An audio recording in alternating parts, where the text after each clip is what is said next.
Hey guys, Thunder E here and welcome to my full gaming review of the Galaxy S20 Ultra.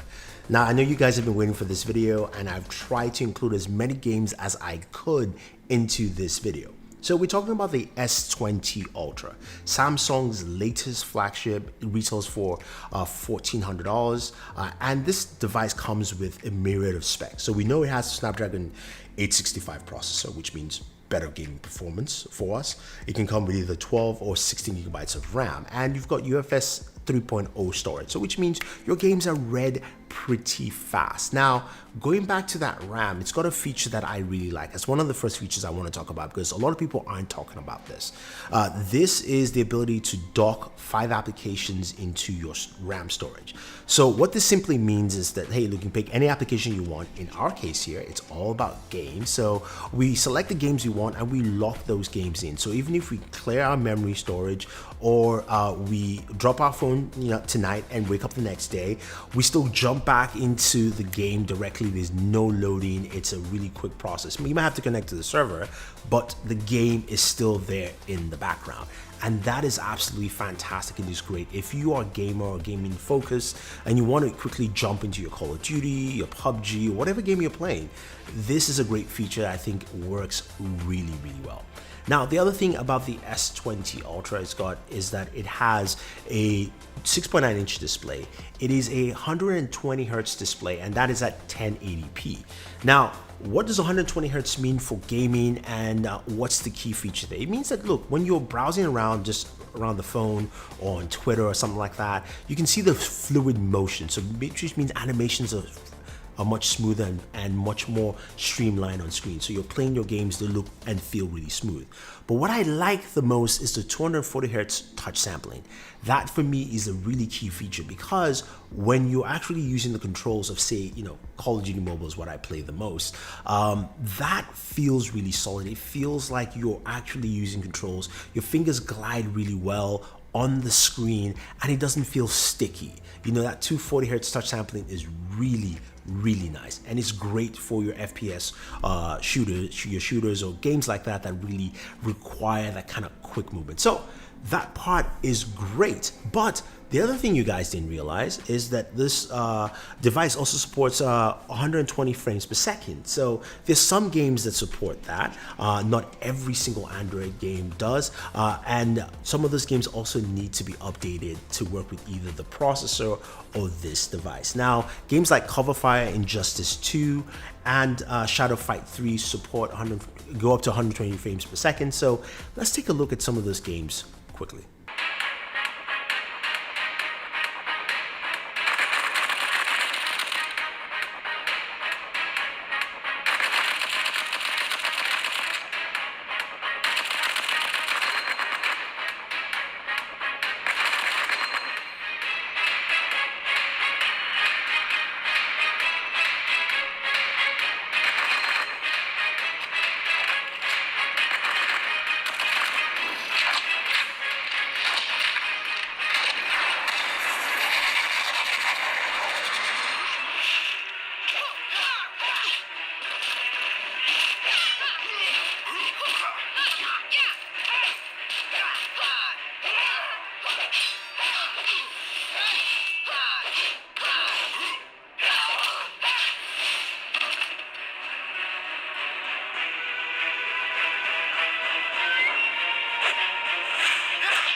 So performance is really good.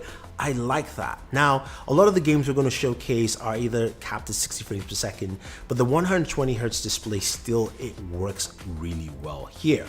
You're going to see how smooth the motion is. I want you to pay attention to just, when I turn around, I move, different things that happen on screen. So just see how well this actually moves on this display. So let's take a look at a few more games running on the Galaxy S20 Ultra.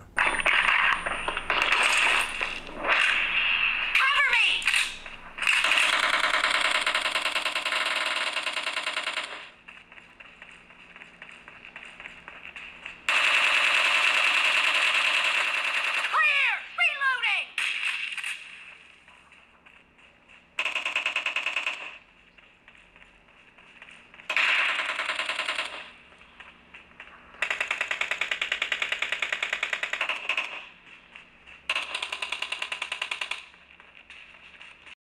skydiving? I agree. Really bad. Yeah, catch you later, amigo.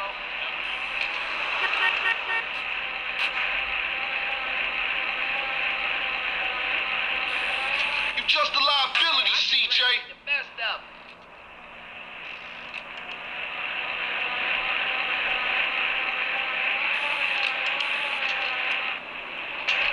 Why you bother coming back? I'm a veterano, ese no joke.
Reloading. Cover me.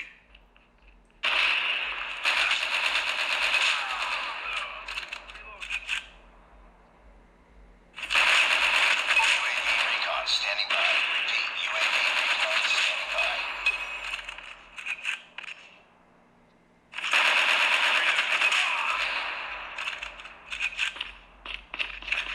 UAV online. Missile awaiting orders. So the next thing you're going to ask is, what about heat while gaming? Well, Samsung has, of course, its special liquid cooling chamber, and temperatures are really solid on this. 94 degrees was the highest I ever got, and that was with PUBG. Rest of the games, everything came out to about 90 degrees or so. So I liked, of course, temperatures with this device. Now, something cool I found out is that streaming services like Stadia and Project X Cloud also run at 120 frames per second. Not the games, the apps do, just to clarify things. It's just, remember, the games are being streamed onto your phone, whether it's being X Cloud or Stadia. So the apps do support 120 frames per second, but again, it's not the game. Just something I wanted to show you guys because it was quite interesting to see that here. Now, a few of you asked about controllers. Now, a lot of controllers actually work well with the S20 Ultra. Your Xbox controller works pretty easily, straightforward Bluetooth. You also have the Jungle Cat controller, which I like, although there is no case for it, but that works, and that worked when I was using it for xCloud. Then you have, of course, the Stadia controller, and that works via USB USB connectivity, and finally the GLAP or the G-Play controller, which was for the S10. That works well. That actually fits, even though it's a 6.9-inch device, and the camera hump also still rests in there, so that will work. All the buttons and controls work well. So if you're looking for a controller, those are some of the options I think work well with this device. You know, with the Galaxy S20 Ultra, there's a lot you will get from this as a gamer. You've got really fast charging, which you can check out our charging test on there. You've also got some really nice speakers, and you can enhance those speakers with Sound Assistant, which is what I like, because you can set the different volume levels for your games in there. So I like that that is available, and something from the Good Luck app. Thank you guys for recommending that. That's something that I like to use and also balance out my EQs.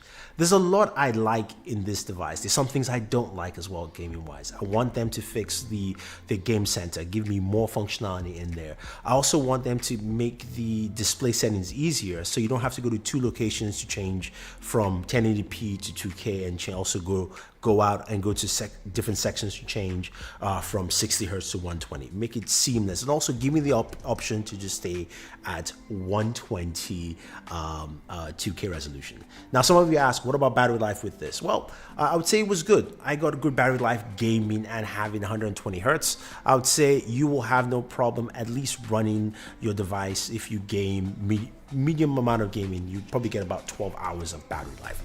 Again, it's 120 Hz, so that's just putting it out there. I like what the Galaxy S20 Ultra brings for gaming. I like the performance. I like the things I'm seeing. Audio, sound, you name it. The display, butter. Let me know what you think, guys. If you like this kind of video format for a full gaming review, I will do more reviews like this. Otherwise, don't forget to like, share, subscribe, hit that like button, and always enjoy your entertainment.